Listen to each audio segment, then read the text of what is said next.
Dr. Rupal Patel, founder of VOCALiD, thanks for joining us. Thank you for having me. So tell us about VOCALiD. It's a technology to help people with communication impairments? That's right. So VOCALiD creates unique vocal identities for people who use text-to-speech synthesis. Take someone like Stephen Hawking, who uses an American-sounding accent, even though he's not American. A lot of little girls and grown men often use the same kind of voice if they cannot speak.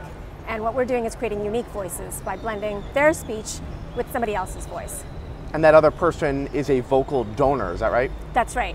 So our vocal donors are of all ages, sizes and cultural and linguistic backgrounds that will match who our recipients are, who are also just as diverse.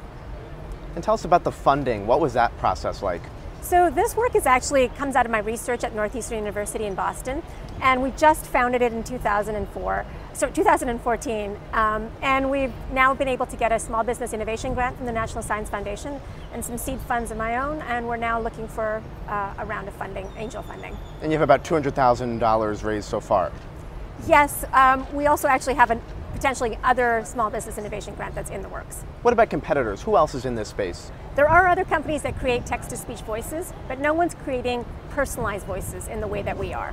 So how far are we from your service becoming mainstream? We're doing an Indiegogo campaign in the next few months to have some beta voices that we'll be sending out. And then after that, about 15 to 18 months away, I think, from voices that people can purchase. And there are also uses beyond the medical space for a service like VOCALiD. Tell us about that.